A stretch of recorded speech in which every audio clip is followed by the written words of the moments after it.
The Avengers radio series, a cultural phenomenon in South Africa back in the 1970s. South Africa was a country with no national television service. It wasn't until 1976 that the country would get its first taste of television broadcasts. But before that, radio was the primary medium of entertainment and information for the masses. This was the context when The Avengers, a British spy FI series, made its debut on South African radio and became a cultural phenomenon. The Avengers was a British television series that originally aired from 1961 to 1969. The show revolved around the adventures of John Steed, a suave and sophisticated secret agent, and his various female associates. The series was a unique blend of traditional spy thriller elements with science fiction and fantasy, which set it apart from other shows of its time. While the series was hugely popular in the UK and had also made a significant impact in the American markets, being one of the rare British series given a network transmission slot, it was virtually unknown in South Africa.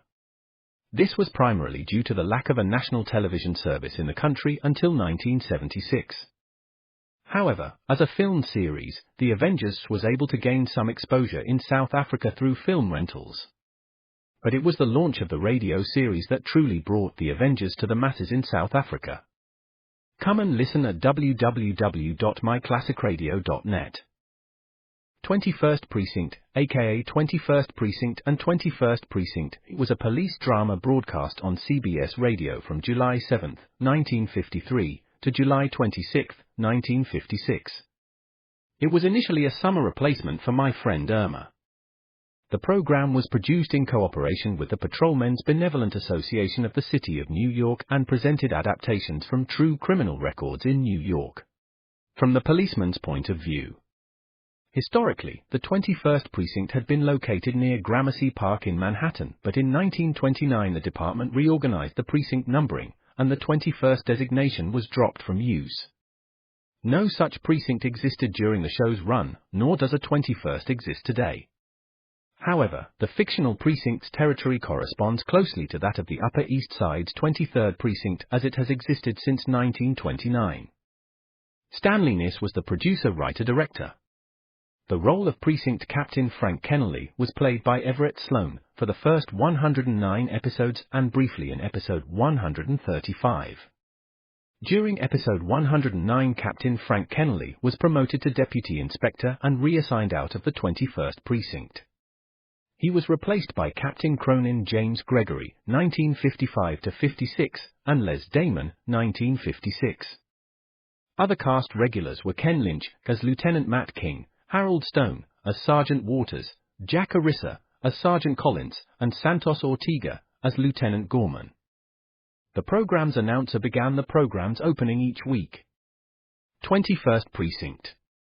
It's just lines on a map of the city of New York. Most of the 173,000 people wedged into the 9/10 of a square mile between Fifth Avenue and the East River wouldn't know, if you asked them, that they lived or worked in the 21st. Whether they know it or not, the security of their persons, their homes, and their property is the job of the men of the 21st. At that point the lead actor would complete the introduction. The 21st Precinct. 160 patrolmen, 11 sergeants and 4 lieutenants of whom I'm the boss. My name is Kennelly. Frank Kennelly. I'm captain in command of the 21st. Art Hanna, Bob Hill, and Hugh Holder were the program's announcers. The series was produced by John Ives. It was usually directed and written by Stanley Niss. Another source lists Niss as producer. Come and listen at www.myclassicradio.net. Don't go away, because next on CBS Radio's Comedy Time are those two zany characters of many characters, Bob and Ray. And now, Bob, Elliott, and Ray Goulding present the CBS Radio Network.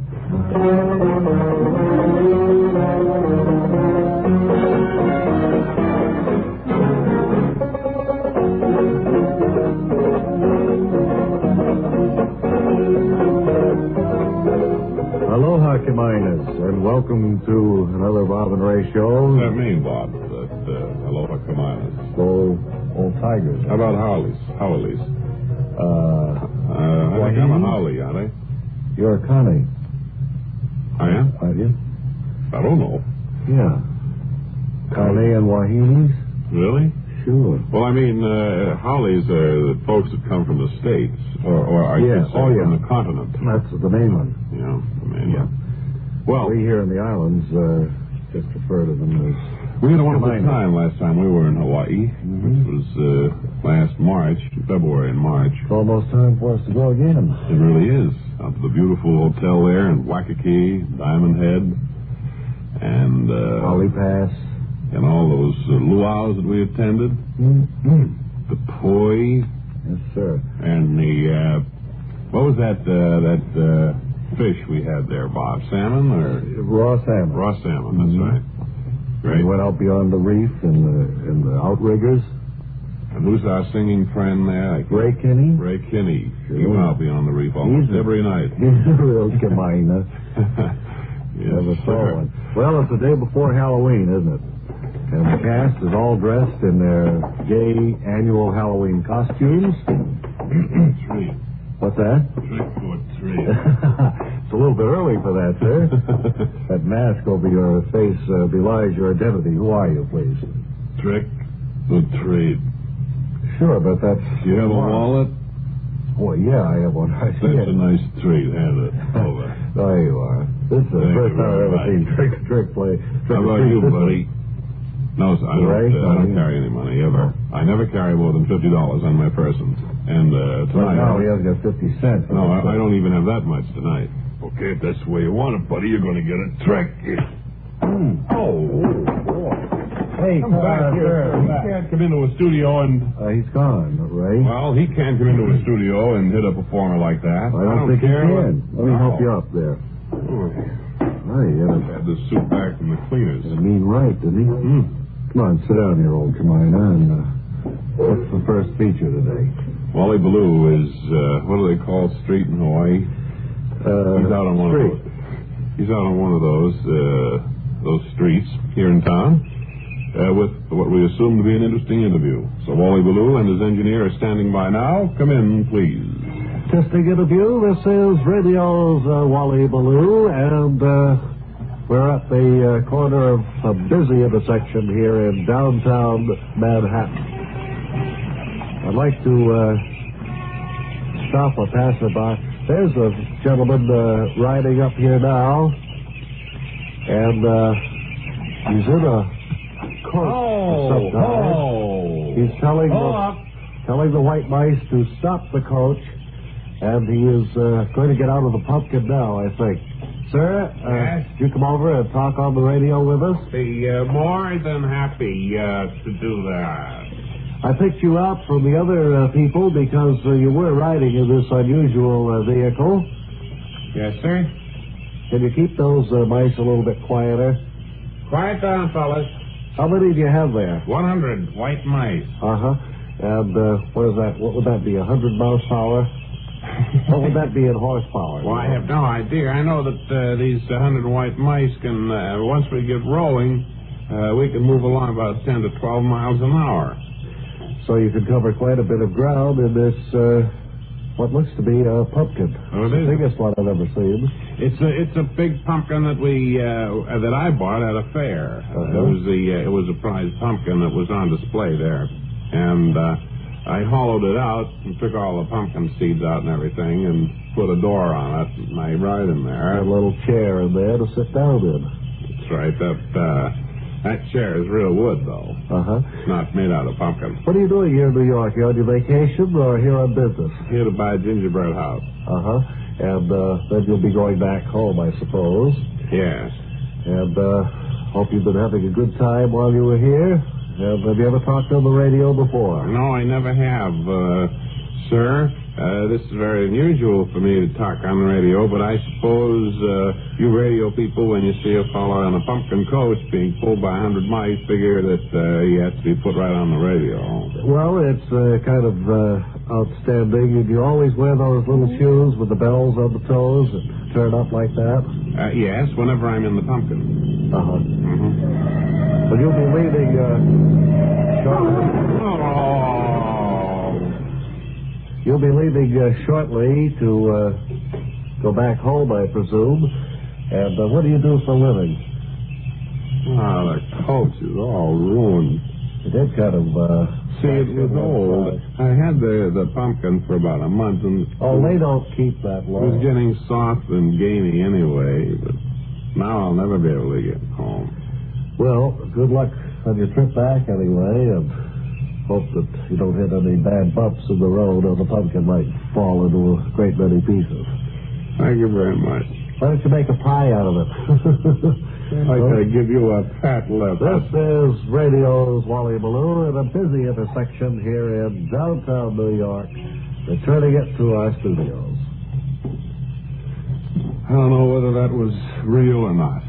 Sometimes it's hard for me to figure out whether Ballou is purposely bringing on make-believe things or... Maybe when he doesn't have anything to talk about, he makes it up.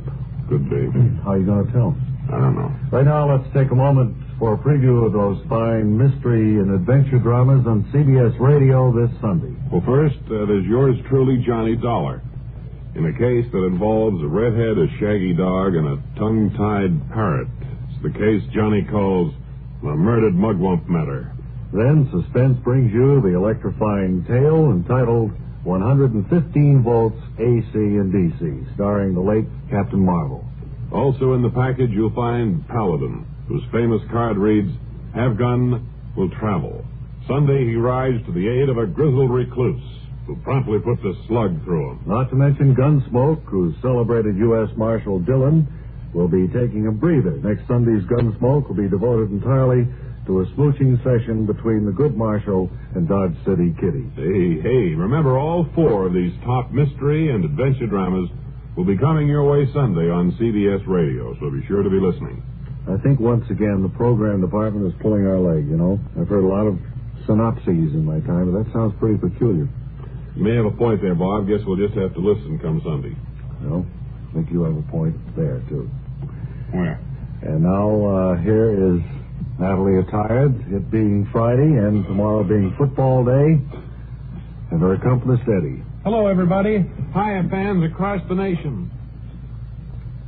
Well, you're getting right into the spirit of sports, Nat. Sure. And has the mail still been coming in with requests for you to say college songs? And inasmuch as the season will be running out on us soon, I thought I'd better double up and do two. Do two again, yes, because we don't want to disappoint some of the people.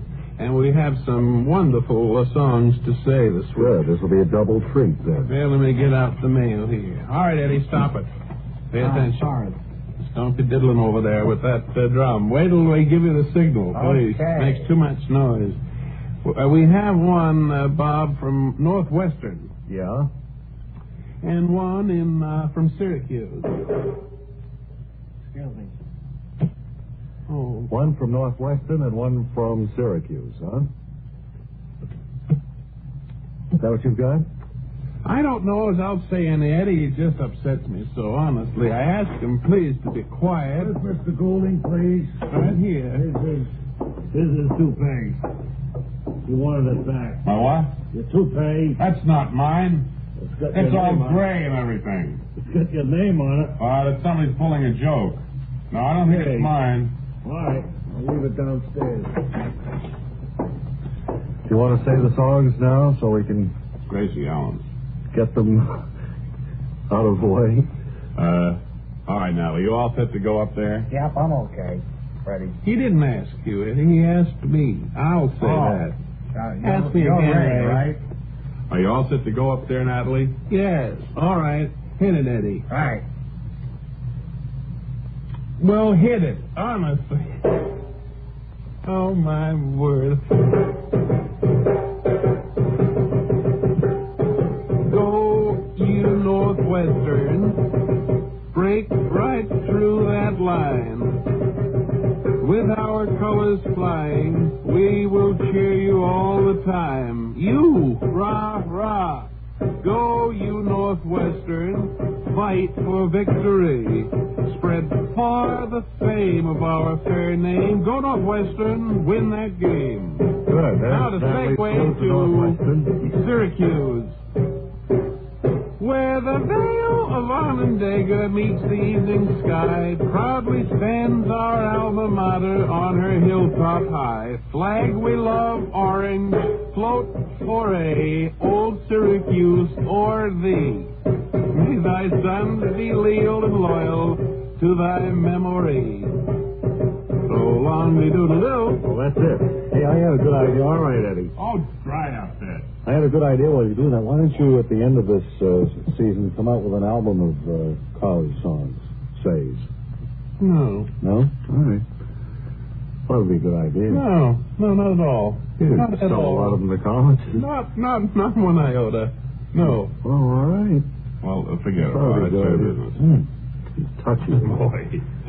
No suggestions to Miss Tired. Hey, there's one thing I can't stand. It's dandruff, right? Well, now, who's talking about dandruff? Well, if you'd like to get rid of unsightly dandruff in just 3 minutes, there's some good information here. Okay. Even if you've had embarrassing dandruff for years, you can get rid of it now in 3 minutes. That's all it takes with Fitch Dandruff Remover Shampoo. Yes, unsightly dandruff's gone in 3 minutes with Fitch. Quickest, easiest of all leading shampoos. And what's more, using Fitch regularly is guaranteed to keep embarrassing dandruff away. Just apply in the unique Fitch manner before you wet hair. Rub in 1 minute. This way, Fitch shampoo penetrates right down to the scalp. Next, add water. Lather 1 minute to wash every trace of dandruff out of your hair. And then rinse 1 minute. All that loosened dandruff goes down the drain. In 3 minutes with Fitch, 1 rubbing, 1 lathering, 1 rinsing, and dandruff's gone. At the same time, gentle Fitch can leave your hair up to 35% brighter. To get rid of dandruff problems forever, brighten hair too, use Fitch regularly. Get Fitch Dandruff Remover Shampoo today, only 59 cents. Thank you, my announcer. Well, now, friends, we have the famous ceremonies coming up now. That is the Friday ceremonies of locking the studio doors. So, I think the microphone is all set up out there in the hall. And I think it'd be very nice if you left our microphones on so we could describe this ceremony as it takes place. Okay, Bob, I will. Thanks very much. You can hear now the attendants or guards here at CBS Radio coming down the hall. Hang on. Ow, he hit one of the announcers. It was an elevator operator that hit him. He was. Oh, it's full attention. Is that out of hand? I think so. He's refusing to give the key. It's making the guard rather angry. He still hasn't handed over the keys. This, I think, is the first time it's happened. I don't know. You think they may not be able to lock up? Wait. Oh, he hit him again. He hit out the hand again. Oh, okay. Fine. Wonderful. Oh, they're all passed off there now. Studios are locked till Monday. And we'll have Mary Magoon with some dietary advice for you in just 10 seconds.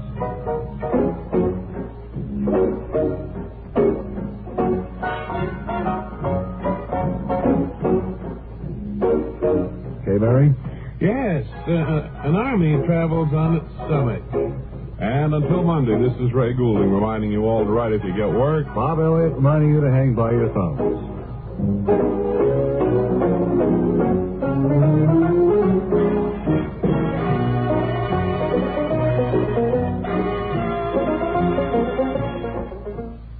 This is the CBS Radio Network. Fans, the Gridiron is the scene of action for the KNX direct on-the-spot broadcast of all the SC games this year. This is Chick Hearn inviting you to hear our Words Eye View.